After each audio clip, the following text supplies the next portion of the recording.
Rav Ben Ishai Shalom, vous avez participé à un grand rassemblement de rabbinim francophones de la Tzionut Datit, du mouvement sioniste religieux, qui se sont réunis pour parler d'Aliyah et pour parler d'intégration des Olim. Quel était le but de cette réunion? Quel était le message que les organisateurs de cette réunion ont voulu faire passer? Le but évident, c'était de faire réapparaître cette vérité tellement évidente que la Torah a été donnée pour un peuple qui a une terre, qui a aujourd'hui une patrie, qui a aujourd'hui un État.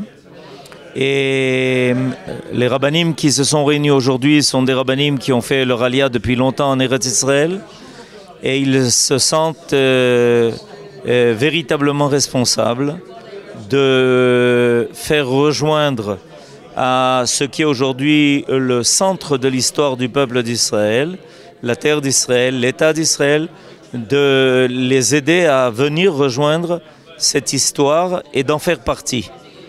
Ces rabbinim et ces responsables qui sont responsables à un niveau national parfois des juifs qui ont déjà fait leur aliyah et qui se préparent à faire leur aliyah ont décidé de coopérer ensemble pour encourager nos frères, pour leur annoncer qu'ils sont à leur disposition afin de leur donner tous les moyens de réussir leur aliyah et leur klita. Chacun est déjà très actif au centre du public francophone qui est déjà en Israël. Je vous rappelle que vous êtes vous-même le rabbin de la communauté Emouna chez Lema, du quartier de Baka, qui intègre, on va dire, depuis plus de 20 ans, ou près de 30 ans maintenant, la communauté Les Olim de France. Effectivement, et je pense que ce travail se fait à beaucoup d'autres endroits dans notre pays. Et il est important qu'il y ait une coopération parce que nous sentons qu'il y a une urgence. Il y a une urgence à un double niveau. Il y a une urgence dans la nécessité pour tous nos frères qui vivent aujourd'hui en France de savoir qu'un pays les attend, un peuple les attend, et que malheureusement nous entendons combien la situation et l'avenir des Juifs en Europe devient précaire. Malheureusement, les voix que nous pensions avoir disparu depuis 80 ans avec la Shoah, ces voix reviennent.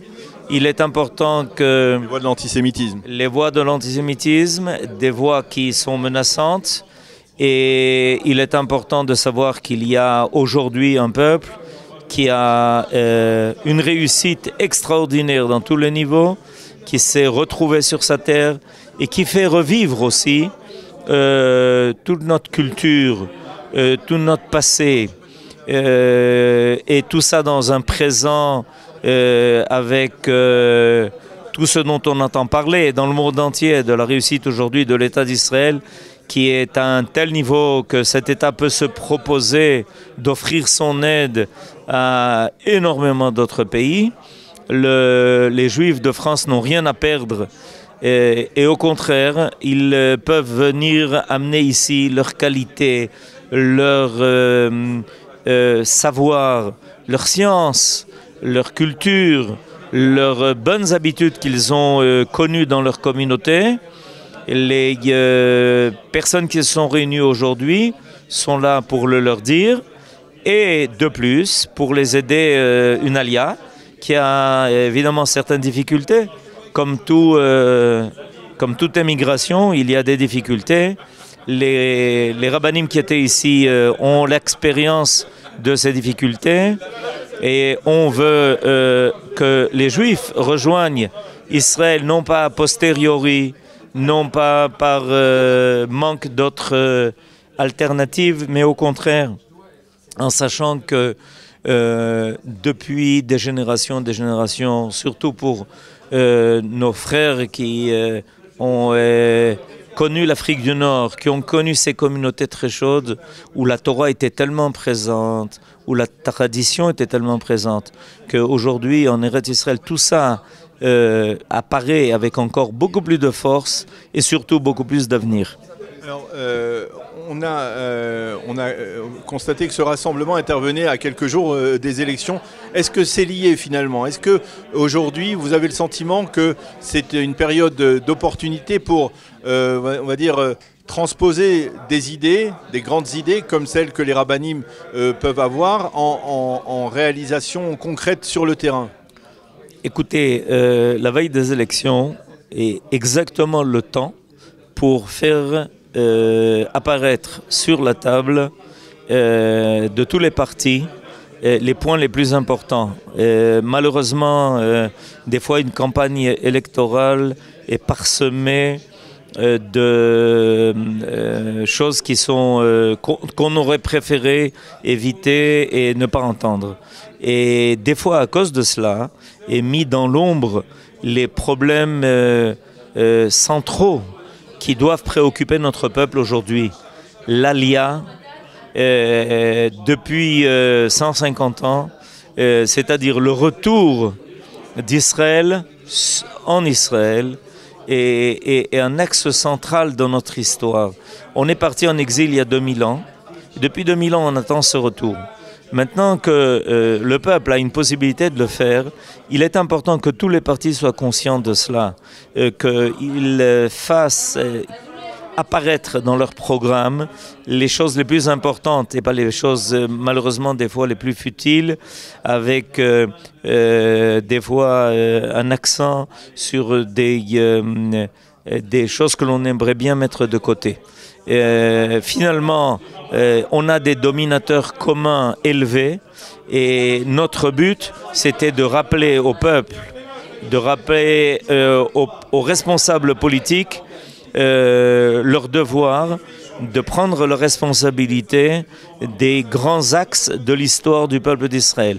Le retour sur sa terre, l'Alia, aider les Olim à se sentir ici chez eux, pas seulement au niveau géographique, mais au niveau culturel, au niveau des frères qui les attendent ici à bras ouverts. Il est important pour nous de transmettre ça aux différents responsables politiques et de les aider à finalement remettre une échelle de valeur qui des fois malheureusement a été un peu inversée. Alors, vous les avez rencontrés, vous avez rencontré certains responsables qui se présentent à la Knesset, des responsables de partis, mais est-ce qu'ils vous ont apporté déjà des réponses qui pourraient être satisfaisantes dans cette démarche, et comment justement concrétiser par la suite ces revendications? Alors écoutez, d'abord il était important pour nous de ramener ça dans la conscience de ces hommes politiques qui sont tellement affairés à des affaires d'ordre politique et moins à des affaires d'ordre essentiel. Et je pense il était important pour eux d'entendre ça, ils l'ont manifesté d'ailleurs. De plus, il y a aujourd'hui des plans qui sont mis en place. Parce qu'on a entendu ces dernières semaines, ces derniers mois, une volonté par exemple du ministre de l'Éducation Naftali Bennett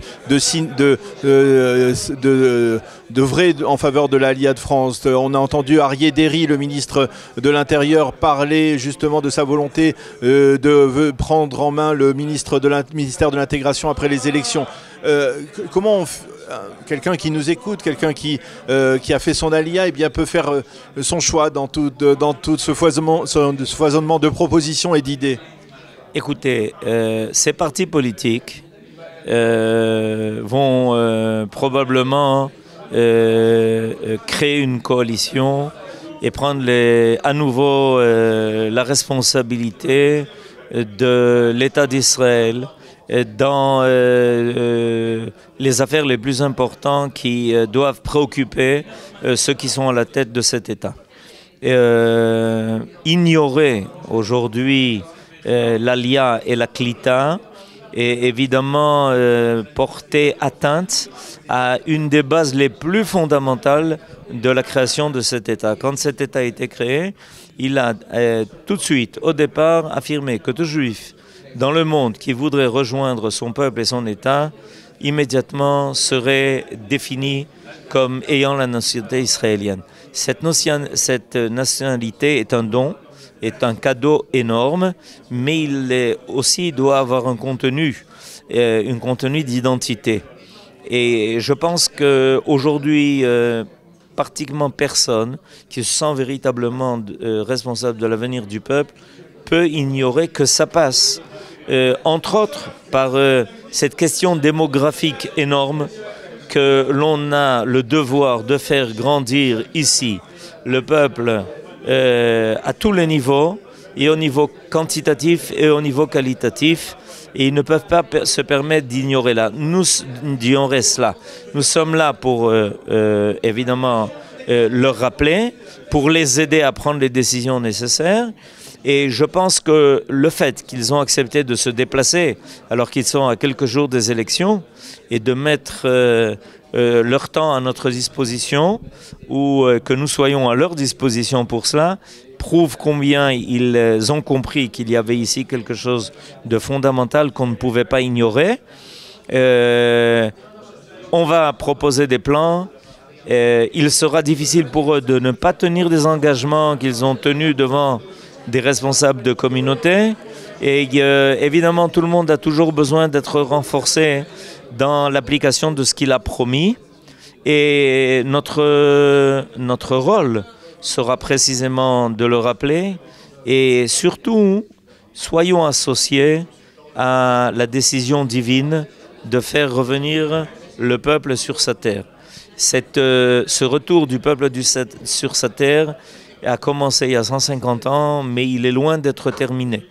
Et chacun qui se sent une part de responsabilité dans cela doit s'engager, doit œuvrer, doit tout faire pour aider que ça se fasse de la meilleure façon possible et dans les meilleures conditions possibles.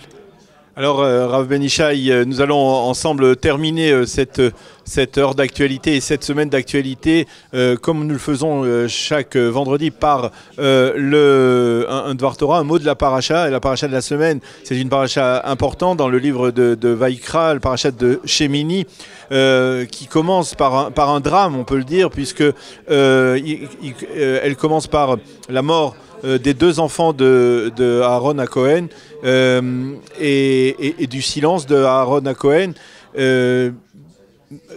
Rav Ben Ishai, bien entendu, quand on pense à ça, on pense aussi puisqu'on n'est pas loin de la date de la Haskara des membres de votre famille qui ont péri dans le massacre d'Itamar.